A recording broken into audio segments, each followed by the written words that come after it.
Welcome back guys, स्वागत है आपका वापस से मस्सी मस्त क्लासेस के यूट्यूब चैनल पे। प्यारे साथियों, उम्मीद करता हूँ कि आप सभी लोग जो अच्छे होंगे, स्वस्थ होंगे। आज अपन advance numerical analysis MSc mathematics final year के लिए अपना एक क्वेश्चन था जिसमें प्लस माइनस की कोई एरर हो गई थी, जिसकी वजह से विद्यार्थी जो काफ़ी परेशान है। तो आज अपन इस क्वेश्चन को वापस से सोल्व करेंगे। ठीक है, यहाँ पे आपको मैट्रिक्स गिवन है 2 - 4 आएगा 0, 4 आएगा 2, 0, 0, 0 और 4। और इसकी ये जो मैट्रिक्स है इसकी हमें आइगन वैल्यू और आइगन वेक्टर जो है वो यहाँ पर फाइंड आउट करके बताने हैं। तो सबसे पहले हम देखेंगे कि ये जो मैट्रिक्स है ये एक हर्मिटेशन मैट्रिक्स है। ठीक है, यानी कि this matrix will be A equal to A I J is hermitian. यानी कि जो मैट्रिक्स है आपको क्या दिख रही है, एक हर्मिटेशन मैट्रिक्स दिख रही है, जिसके चलते हम ये जो मैट्रिक्स है ये जोकोबी मेथड को अडोप्ट करेगी। हमने इस यूनिट के अंदर जोकोबी मेथड पढ़ा था, तो इस मैट्रिक्स में हम जोकोबी मेथड के अकॉर्डिंग क्या करेंगे, सॉल्व आउट करेंगे। अगर ये जोकोबी मेथड को अडोप्ट करती है तो उस कंडीशन में हम इस मैट्रिक्स को रिप्लेस करेंगे यूनिटरी मैट्रिक्स के अंदर। ठीक है, जैसे हम इसको यूनिटरी मैट्रिक्स के अंदर रिप्लेस करेंगे तो हमारी जो मैट्रिक्स है वो कुछ इस प्रकार की हो जाएगी, P - Q, Q और P। इसके साथ में ये जो Q है इसके साथ में आपको माइनस लगाना है। ठीक है, यूनिटरी के लिए। क्यों? क्योंकि यहाँ पर हम क्या कहेंगे कि now we have any hablet A12 and A21 in A1, then the unitary sub matrix is क्या हो जाएगी, ये वाली हो जाएगी। यहाँ पर ये जो P और Q जो है ये क्या है, P जो है ये रियल होता है, Q जो है ये यूनिटरी होता है। ठीक है, P को क्या बोलेंगे, ये रियल नंबर होता है। ठीक है, और इसको हम क्या बोलेंगे, यूनिटरी बोलेंगे। जहाँ पर ये जो P है, इस P की वैल्यू क्या होती है 1/1 प्लस मॉडुलेशन ऑफ K की स्क्वायर होती है, और इस पर क्या लगा हुआ है, रूट भी लगा हुआ है। ठीक है, तो P की जो वैल्यू अपन किस तरह से निकालेंगे, 1 प्लस मॉडुलेशन ऑफ स्क्वायर का रूट 1/। ठीक है, उसी प्रकार Q जो है ये क्या होता है, यूनिटरी होता है ना। तो ये जो यूनिटरी है इसकी वैल्यू क्या होगी, KP होगी। ओके, जहाँ पर ये जो K होता है ना, ये K होता है, इस K की वैल्यू क्या होगी, इस K की वैल्यू होगी K = 1/2B D - A plus minus root है पूरे पे D - A की होल स्क्वायर प्लस 4B। ठीक है, अब यहाँ से हमें D, A, B और C यानी कि A, B, C और D की वैल्यू हमें पता होनी चाहिए, जो हमें ये वाली जो मैट्रिक्स है इसकी मदद से मिलेंगी।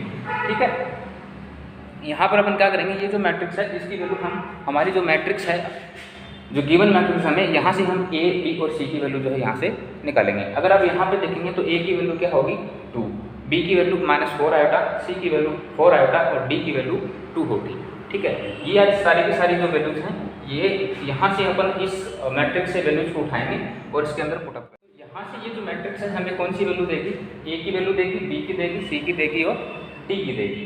तो A की वैल्यू क्या होगी, यहाँ से हमें 2 मिलेगी, B की वैल्यू -4 आएगा, C की वैल्यू 4 आएगा और D की वैल्यू 2 मिलेगी। अब मैंने आपको फार्मूला बताया था K का, उस K का फार्मूला क्या था, 1/2B था। तो B की जगह क्या है, यहाँ पे 12 है, यानी कि ये क्या है, A है, ये B है, ये C और ये D है। ठीक है, तो यहाँ पर हम वैल्यू रखेंगे तो 1/2 12, फिर इसके अंदर अपना था D - A, D की वैल्यू क्या है, यहाँ पे A22 है और यहाँ पर A की वैल्यू है A12, सॉरी A की वैल्यू है A11। तो यहाँ पे ये वैल्यू रखेंगे। सिमिलरली यहाँ पर भी ऐसा ही कुछ करेंगे। उसके बाद में ये जो वैल्यू हमें गिवन है इन सभी की वैल्यूज यानी कि A, B, C और D की जो वैल्यूज हम यहाँ पर इस फॉर्मूले के अंदर रखेंगे। इस फॉर्मूले के अंदर रखेंगे तो आप देखेंगे कि सारी वैल्यूज रखने के बाद में हमारे पास कुछ इस तरीके का फंक्शन आता है। ठीक है, इस तरीके का फंक्शन आने के बाद में ये क्या है आपका 64 आएगा, ये रूट के अंदर है। अगर इसका रूट हटाएंगे तो हमारे पास क्या बचेगा 8 आएगा। ठीक है, यहाँ से ये माइनस का है, साथ ये जो माइनस दिख रहा है आपको, ये माइनस के साथ आएगा, ये माइनस से माइनस कट जाएगा। ठीक है, माइनस से क्या हो जाएगा, ये माइनस जो भी कट जाएगा और 8 आयोटा में अगर 8 आयोटा का भाग लगाते हैं हम तो आपके पास K की वैल्यू क्या आएगी, 1 आ जाएगी। अब ये जो K की वैल्यू आई है, इस K की वैल्यू को अपन P और Q यानी रियल नंबर और यूनिटरी के अंदर रखेंगे। तो P की जो वैल्यू थी हमारे पास 1/1 plus modulation of K square था, यहाँ से इस वैल्यू को रखेंगे तो P की जो वैल्यू क्या आएगी 1/√2 आएगी। और Q की जो वैल्यू है, Q क्या होता है, Q इक्वल टू होता है K × B। K की वैल्यू 1 है और B की वैल्यू हमने निकाली है 1/√2। ठीक है, तो यहाँ से Q की जो वैल्यू है Q की, तो Q की वैल्यू भी क्या जाएगी 1/√2, तो यहाँ पर आपको देखने को मिलेगी। अब इन सभी ये जो अपनी वैल्यूज आई हैं, इन सभी वैल्यूज को अपन क्या करेंगे, हमने जो एक सब मैट्रिक्स बनाई थी यूनिटरी मैट्रिक्स की, उसके अंदर इस वैल्यूज को रख देंगे। सिंपल सा काम करना है, ठीक है। हमारी सब मैट्रिक्स क्या थी, P माइनस Q, Q और P, ये थी वैल्यू हमने निकाली। P की क्या वैल्यू निकाली थी, P की 1/√2 निकाली थी। Q की वैल्यू क्या निकाली थी, -1/√2। भाई P की और Q की वैल्यू सेम निकाली थी, लेकिन इसको हम क्या लिखते थे, -1/√2।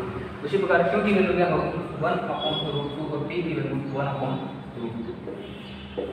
ठीक है, ये हमारी क्या होगी, एक मैट्रिक्स होगी।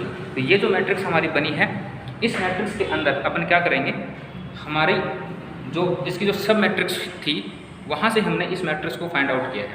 अब हम इसका क्या निकालेंगे, यू इनवर्स निकालेंगे, यूनिटरी इनवर्स निकालेंगे। ठीक है, यूनिटरी इनवर्स अगर जब निकालते हैं तो इसके जो साइन चिन्ह है वो क्या हो जाते हैं, चेंज हो जाते हैं। कैसे हो जाएंगे वो यहाँ पर आप देखेंगे। i/√2 i/√2 1/2 यहाँ से अगर अपन इसका मैट्रिक्स बनाएंगे, हेर्मिटियन मैट्रिक्स बनाएंगे, तो हेर्मिटियन मैट्रिक्स क्या बनेगा, ये बनेगा। ठीक है, तो ये वैल्यू जैसे की जैसी थी वैसी, प्लस यहाँ पे ये 0 0 होगा, ये 0 0 होगा, इसकी वैल्यू क्या होगी, 1। सिमिलरली यहाँ से अपन क्या करेंगे, अगर अपन इसका यूनिवर्स निकालें तो यूनिवर्स क्या हो जाएगा, यूनिवर्स में लिखना है कि यहाँ पर एक माइनस जो है वो और लग जाएगा, सिंपल सा। ठीक है, तो यहाँ पर जब अपन यू का इनवर्स निकालते हैं तो हमारे पास ये वाली मैट्रिक्स आती है।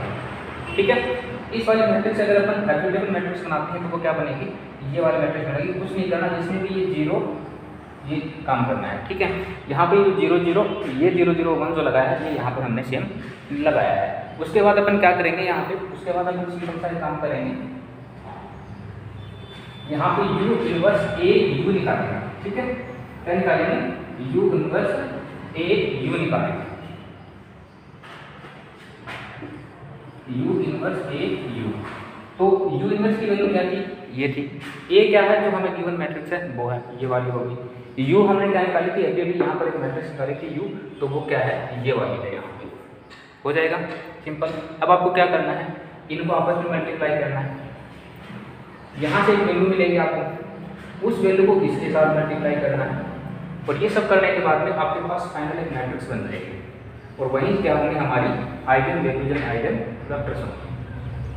अगर आप चाहो तो आप कुछ ऐसा भी कर सकते हो कि आप पहले इन दोनों को मल्टीप्लाई कर लो, यहाँ से जो वैल्यू मिले उसको इसके साथ मल्टीप्लाई कर दो, तो भी वही मैट्रिक्स आएगी। सिंपल सा काम करना है।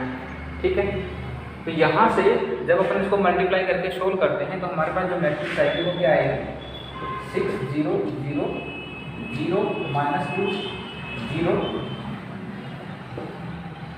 0 0 और 4, ये वाली मैट्रिक्स आएगी। और 6 -2 और 4 ये क्या होंगे, हमारे eigen values and eigen vectors होने वाले हैं। ठीक है, अब दिक्कत क्या आती है, दिक्कत ये आएगी आपको कि इसको सोल्व कैसे करें, ये जो मैट्रिक्स है इसको सोल्व कैसे करें। ये सिंपल सी बात है, तो आपको कुछ नहीं करना। सबसे पहले आपको क्या करना है, ये जो लाइन है ना, ये जो लाइन है इसको उठाना है और इसके साथ मल्टीप्लाई कर देना पूरे में। साथ में आपको प्लस का चिन्ह लगा के चलना है। कैसे करोगे, जैसे ये 2 था, इस 2 को मैंने 1/√2 के साथ मल्टीप्लाई किया। ठीक है, फिर प्लस लगाना है। ये क्या था, -4 आएगा, -4 आएगा। इसको मैं किसके साथ मल्टीप्लाई करूँगा, 1/√2 के साथ मल्टीप्लाई करूँगा, फिर प्लस आएगा। ये 0 था, इस 0 के साथ मल्टीप्लाई होगा 0। यहाँ से क्या जाएगा, 2/√2 -4 i/√2। ठीक है, ये हमें यहाँ से मिल जाएगा। यहाँ से हमें क्या मिलेगी, ये वाली वैल्यू मिलेगी। उसके बाद क्या करोगे, इसी वैल्यू को फिर इसके साथ मल्टीप्लाई करना है। ठीक है, 2 को -i/√2 के साथ मल्टीप्लाई करोगे तो -2 i/√2, फिर आपको प्लस लगाना है, फिर ये माइनस होगा, माइनस का 4 आएगा, इसको मल्टीप्लाई करना है 1/√2 के साथ में। यहाँ पे ये 0 था, इसको 0 के साथ मल्टीप्लाई कर दो। इसको सोल्व करोगे तो क्या आएगा आपके पास, -2 i/√2 प्लस माइनस का 4 i/√2। ठीक है, वो वाली जो वैल्यू आएगी वो मैट्रिक्स में कहीं आपको यहाँ लिखनी है। ठीक है, फिर एक वैल्यू और आएगी, मतलब इसी लाइन को आप इस थर्ड रो के साथ मल्टीप्लाई करोगे तो सेम प्रोसेस आपको क्या करना है, अब इस लाइन को उठाना है। ठीक है, अब इस लाइन को इन तीनों के साथ बारी बारी से मल्टीप्लाई करते हुए जाना है। फिर सेम प्रोसेस इसके साथ करना है, इसको इसके साथ, फिर इसके साथ, और फिर इसके साथ मल्टीप्लाई करके जोड़ते हुए चले जाना है। यहाँ पर मैंने आपको एक बात जो है सही बताई है, गलत बता दी शायद, है ना, नहीं सही बताई है। ठीक है, इस तरीके से आपको क्या करना है, यहाँ से मतलब एक मैट्रिक्स मिलेगी आपको। और ये जो मैट्रिक्स यहाँ से आएगा, इस मैट्रिक्स को ही आपको क्या करना है, इसके साथ मल्टीप्लाई करना है, ठीक है। और हमारी इस प्रकार से आइगन वैल्यूज और आइगन वेक्टर्स जो बने करके आ जाएंगे। उम्मीद करता हूँ कि आपको जो है प्लस माइनस का जो डाउट है वो नहीं रखा होगा। फिर भी अगर किसी कोई डाउट है तो आप कमेंट करके बता देना भी। और बता तो क्या दोगे, अभी जैसे कल एग्जाम है 11 तारीख को, 11 जुलाई को, है ना, न्यूमेरिकल एनालिसिस का, सॉरी एडवांस न्यूमेरिकल एनालिसिस का पेपर है, तो रट लेना। प्लस माइनस की जो गलती वगैरह कुछ फंसता है तो देख लेना, है ना, थोड़ा सा अरेंज कर लेना, कोई दिक्कत नहीं होगी, उम्मीद है। साथ में मैं आपको रिक्वेस्ट करना चाहूँगा कि मैंने आपको 2 यूनिट के मोस्ट इंपॉर्टेंट क्वेश्चन बताए थे, तो वो आप जरूर पढ़ के जाना है। जैसे यूनिट 2 और 4 में मैंने बात की, तो यूनिट 2 जो है उसमें मैंने आपको 4 मेथड बताए थे, उसी प्रकार 3rd 4th जो उसमें मैंने आपको 4 मेथड बताए थे।